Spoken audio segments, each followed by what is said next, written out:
alunos, tudo bem? Eu sou o Alex, professor de artes. Vamos dar início aí mais uma aula aí falando sobre os artistas, né? E dessa vez eu venho apresentar para vocês aí a grande artista Anita Malfatti, né? A grande pintora aí brasileira, né? Que representa aí bastante modernismo aqui no Brasil, né? Eu vou estar contando um pouquinho aí da história dela pra gente tentar entender também todo esse processo aí que ela viveu durante a vida dela, certo? Então, Anita Malfatti, pessoal, ela nasceu em 1889 e ela veio a falecer em 1964. Ela foi uma artista brasileira, como eu falei para vocês, e no caso, a mostra expressionista da pintura realizada em São Paulo na exposição de pintura moderna foi um marco para a renovação da arte plástica no Brasil, certo? Isso daí quando ela expôs aí em 1917, foi um grande ápice aí da vida dela, só que ela foi criticada por um cara chamado Monteiro Lobato, um grande escritor da época, super respeitado, né? Então, sobre a arte expressionista, publicada no Jornal de São Paulo, intitulada Paranoia ou Mistificação. Isso daí era o tema, né? Paranoia ou Mistificação era o tema que o Monteiro Lobato usou para criticar ela. Na realidade, ele escreveu isso no jornal, né? E foi meio que uma crítica que meio que destruiu com a carreira da Anita Malfatti, né? Porque ela já vem de uma história bem triste, né? Se for contar da vida dela, né? Alguns processos, tal. Lógico que ela tinha uma certa condição financeira, viajou para fora do Brasil algumas vezes, né? Morou na Alemanha, enfim. Ela teve várias influências aí de vários artistas também, né? Do exterior, principalmente aí das vanguardas europeias, né? Então, continuando, eu vou falar um pouco aí da infância dela, né? Até aí um pouco na fase da adolescência, né? Então, Anita Malfatti, ela nasceu aí em São Paulo, no dia 2 de dezembro de 1889. Ela é filha de Samuel Malfatti, né? Um engenheiro, né? Italiano, e Beth Krug. Então, o descendente de alemães, né? Lembra que eu comentei para vocês que ela foi para a Alemanha, de nacionalidade norte-americana. Então nasceu na realidade nasceu com atrofia no braço direito e teve que aprender a usar a mão esquerda para isso ela recebia cuidado de uma governanta. Então, se você notar, até eu tenho algumas fotos da Anita Malfatti, geralmente ela pelo fato de ela ter essa atrofia no braço direito, até nas fotos dela, geralmente ela esconde um pouco o braço para não mostrar, né? Enfim, imagina só, pessoal, ela teve uma atrofia na mão, ela teve que aprender a escrever, a pintar, tudo com a mão que não era a dela mesmo, a mão que não era a que tinha força, né? Que a gente fala, né? Então, no caso aí, com 13 anos de idade, Anita Malfatti resolveu se suicidar, galera. É exatamente isso que está escrito, tá? Então para ela se sentir viva, ela deitou, na realidade, numa linha do trem, né?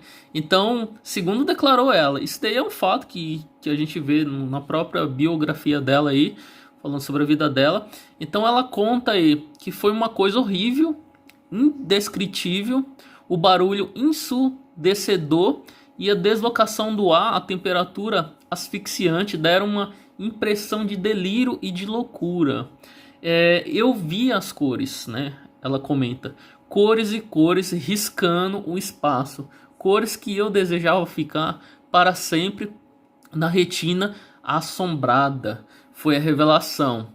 Voltei decidida a me dedicar à pintura. Então o que acontece? Apesar dela com 13 anos, ela passar por esse período aí da vida dela, né, de se sentir viva e deitar em uma linha do trem, o que acontece? Ela, por um lado, teve um lado positivo, apesar que quando a pessoa tenta se suicidar, eu não acho muito lado positivo nisso, né? Mas teve um lado positivo que nada aconteceu e ela voltou para a pintura, né? Ela falou, é isso que eu quero da minha vida, né? E ela resolveu pintar e se jogar de cabeça aí na pintura mesmo, tá? É uma curiosidade da vida dela, isso aconteceu com 13 anos, tá na biografia dela mesmo, no caso. Tudo bem? Então, continuando aqui, galera. Anita, é, aprendeu a pintar com a mãe, né, após a morte do marido, que dava aulas de pintura e língua. Então, para sustentar a família. Então, ela teve ela foi abraçada pela mãe aí, que ajudava ela nessa questão de pintura. Então, já com 19 anos, aí, já numa fase mais jovial na vida dela, ela formou-se professora em 1910. Com a ajuda de um tio e padrinho, foi para estudar na Alemanha. Então, em 1910 ela mudou para a Alemanha, né, para estudar. É um berço também da pintura, galera. A Alemanha é muito forte nessa questão. Então, onde frequentou o ateliê de Fritz Burger e em seguida matriculou-se na Academia Real de Belas Artes, em Berlim, onde estudou pintura expressionista. Cujo objetivo era expressar emocional, distorcer a formas e usar cores poucos reais. Quando a gente fala de expressionismo, galera, a gente lembra de quem? Primeiro, só para lembrar, o que é expressionismo, né? A gente fala expressionismo. Expressionismo, galera, foi um movimento da vanguarda europeia. E no expressionismo, não era só essa questão de se expressar no sentido do rosto, de ser essa coisa facial. Por exemplo, quando a gente fala de expressionismo, geralmente na cabeça de vários artistas, de vários estudantes, vem o quadro do Munch, né? O quadro do Munch, que é o grito, né?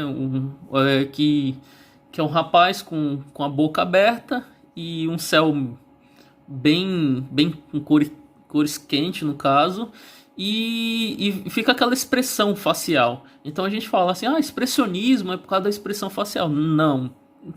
Tem um pouco a ver também, tem sentido, mas também tem mais aquela questão de expressar o sentimento emocional, o que vem da pincelada, sabe? Sem essa questão de ficar corrigindo. Você vai lá e se expressa e você vai jogando a tinta. Por exemplo, vou citar aí o Pollock, que jogava tinta numa tela no chão. Então, o expressionismo abstrato. O próprio Munch mesmo, que seguia as pinceladas, não era aquela coisa realista. Então, quando a gente fala de expressionismo, que a Anita Malfatti teve essa influência, vocês mais pra frente vou mostrar algumas obras dela, você vai ver que não chega no realismo, né? É uma coisa bem... Por exemplo, se eu quiser pintar uma pessoa de verde, eu pinto ela de verde. Eu posso pintar a pessoa de amarelo. Então, é essa questão de se expressar do jeito que for. Tudo bem? Então algo mais emocional mesmo. Pode ser algo mais sombrio também. Depende muito do artista, né? O Munch ele voltava muito para essa coisa aí, né? De ser mais sombrio, de ser mais mostrando mais a dor, mais o sofrimento. Aí varia de cada artista, tá? Então só para continuar aqui, em 1914 Anita Malfatti voltou ao Brasil e realizou uma exposição na Casa de Mapping. Quando apresentou os estudos de pintura expressionista, fez num ateliê em Berlim, né, que ela estava na Alemanha. Em 1915 foi para Nova York, onde pintou seus quadros. Um dos quadros mais brilhantes entre eles, pessoal, esse daqui, tá? Quando a gente fala de Anita Malfatti, não tem como não lembrar desse quadro. É tipo Leonardo da Vinci e a Mona Lisa. É tipo o Michelangelo e o Teto da Capela Sistina, o Juízo Final, o Pietà, enfim, entre outros que ele produz. Mas a Anita Malfatti, ela produziu esse quadro aí, foi um dos quadros mais importantes da vida dela, da carreira dela aí, né? O nome do quadro se chama A Boba.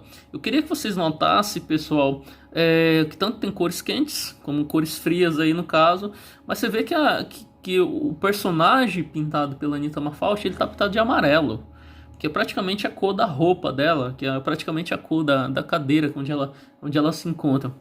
Então no expressionismo tinha muito isso daí, tá? Eles não se preocupavam nessa questão muito estética, enfim, era mais essa questão de expressão mesmo.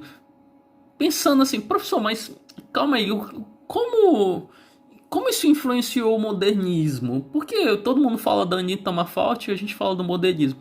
Um pouquinho mais para frente eu vou estar falando do modernismo para vocês, tá? Nesses mesmos slides aqui. Então, isso tem a ver com o modernismo, tá, galera? A partir do momento que eles pintam do jeito que eles querem, se expressam, quebram a arte tradicional, quebram essa questão mais clássica, é modernismo, é o começo. Só para ficar claro para vocês, modernismo aqui no Brasil, lá fora, na Europa, vanguarda europeia. Então, isso foi quebrar a arte tradicional, certo? Então, aí tem uma outra pintura aí da Anita Malfatti, né, o japonês, que foi pintado em 1915, certo? O Farol, também, um trabalho incrível dela, 1915 também.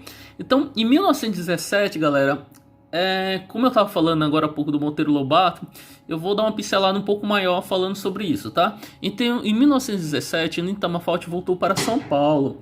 E no dia 20 de dezembro, por insistência de alguns amigos, entre ele o pintor grande de Cavalcante, né, o grande pintor de Cavalcante, a pintora fez uma exposição de suas obras apresentando 53 trabalhos, entre pinturas, aquarela e gravura, provocando violenta repercussão da imprensa, principalmente do escritor Monteiro Lobato, que na época era um crítico de arte do jornal O Estado de São Paulo, como artigo intitulado Paranoia ou Mistificação, no qual acusa a arte moderna. Isso a gente está falando de 1917, não chegou nem na Semana de Arte Moderna, que foi em 1922, tá, pessoal? Então, a crítica serviu de estopim para o movimento modernista no Brasil. Algumas obras de Anita se tornaram clássico da pintura moderna. Entre elas, aí eu vou dar o exemplo para vocês, mas que se fique claro para vocês, para não confundir, que em 1917 a Anita já estava abrindo um leque, já estava abrindo um caminho para a Semana de Arte Moderna. Não que ela sonhava que ia ter Semana de Arte Moderna, apesar dela ter sido convidada aí pelo Oswald de Andrade, Tarsila do Amaral, entre outros artistas aí, a compor o time, né, da Semana de Arte Moderna em 1922. Em 1917 ela já estava ali, como ela foi influenciada pelo expressionismo, ela já estava trazendo um pouco da vanguarda europeia aqui para o Brasil. Então, aí tem uma outra obra da Anita Malfatti, que é Estudante Russa, em 1915, trabalho incrível dela também. A Mulher com Cabelo Verdes, né, de cabelos verdes, no caso, 1917. O Homem Amarelo, que também é um ícone aí na pintura da Anita Malfatti, que foi criticado aí, né, entre eles o Monteiro Lobato criticou bastante. Então vamos falar aqui sobre as características das telas expressionistas expostas por Anita, causaram impacto para o padrão da arte na época, certo? Então foi o que eu estava falando para vocês. Monteiro Lobato meio que acabou com toda a expectativa da Anita, certo? Então nas obras foram incorporados procedimentos básicos da arte moderna, como a relação dinâmica tensa entre a figura e fundo da tela, a pincelada livre que valoriza os detalhes, os tons fortes, uma técnica de luz que foge do claro escuro tradicional e uma liberdade de composição. Era isso que os artistas queriam, né? Na realidade, os artistas modernistas, aí no caso até expressionista, e até mesmo todos os ismos que tem aí nas vanguardas europeias, né, futurismo, cubismo, tudo isso daí, eles queriam pintar do jeito que ele se sentisse bem, né? E se a pincelada fosse mais grotesca, tava tudo certo. Se a pincelada fosse mais impasto joga bastante tinta no caso, ou mais aquarelada, enfim, varia muito do artista. Então, o que os artistas queriam desde as vanguardas europeias até aqui na Semana de Arte Moderna? Eles queriam liberdade de expressão, coisa que eles não tinham lá no fundo, lá no voltando aí pro Renascimento, Barroco, enfim, eles não tinham essa liberdade. Então, a Semana de Arte Moderna e as vanguardas europeias foi para quebrar isso daí, quebrar a arte tradicional que vinha acontecendo e meio que pressionando os artistas de todas as épocas aí, certo? Então, aí falando de arte moderna, vamos tentar entender aqui, no caso que foi a Semana de Arte Moderna. Depois de um ano longe da pintura, Anita voltou a ter aulas. Quando estudou as técnicas de natureza morta, vocês lembram que a natureza morta, galera? São objetos e utensílios inanimados, tudo bem?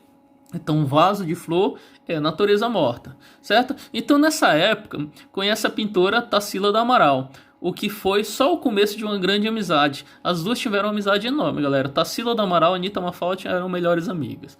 Tudo bem? Então, incentivada pelos amigos, Anitta participa da Semana de Arte Moderna em 1922 e integra ao lado de Tarsila do Amaral, Mário de Andrade, Oswald de Andrade, Menotti de Picchia, o grupo dos cinco. Na realidade era esse grupo formado aí pelos artistas da época, e durante toda a Semana de Arte Moderna, de 13 a 18 de fevereiro de 1922, no saguão do Teatro Municipal de São Paulo, tá? Que esteve aberto com as obras da Tarsila, com as obras da Anitta Malfatti, de Cavalcante, Vicente do Rego, o Brecheret, né, e entre outros artistas. Eu falei agora há pouco Tarsila do Amaral. Tarsila do Amaral, galera, por mais que ela participou da Semana de Arte Moderna, assim, ela participou meio que indiretamente, porque ela estava viajando para a França nessa época, tá bom? Isso fique claro para vocês. Então, foram esses artistas. E Tarsila do Amaral, que é o grande símbolo aí, o Abapuru, né, que virou o símbolo aí da Semana de Arte Moderna, que se encontra aí, esse quadro se encontra na Argentina, tá bom? Então, reconhecimento internacional. Entre os anos de 1923 e 1928, Anitta reside em Paris, realiza exposições individuais em Berlim, Paris e Nova York. Em 1928, retorna para São Paulo e passa a lecionar desenho na Universidade Mackenzie. Só uma curiosidade, a Anitta ela estudou na Mackenzie há muito tempo atrás, tá? Lá na fase da vida dela, estudou na Mackenzie e voltou aí para lecionar nesse colégio, tá bom? Onde permaneceu até 1933. Em 1942, ela foi nomeada presidente do Sindicato dos Artistas Plásticos de São Paulo. Há quadros de sua autoria nos principais museus brasileiros, pessoal. Entre eles aí, né, por exemplo, a Estudante Russa, que está no Museu de Arte Moderna de São Paulo, né? A Boba, que está no Museu de Arte Contemporânea da Universidade de São Paulo, e uma rua que está no Museu Nacional de Belas Artes, no Rio de Janeiro. Anitta Malfatti é um grande símbolo aí brasileiro da pintura, né, do modernismo. Então, Anitta Malfatti, pessoal, infelizmente ela veio a falecer, né, faz bastante tempo, mas ela veio a falecer no dia 6 de novembro de 1964, né? Então, continuando, é isso, galera. Isso foi uma breve pincelada aí, né, sobre a história dessa pintora, né, super conhecida aí. Então, agradeço, né, vocês, e até breve. E fica com Deus, galera. Até mais.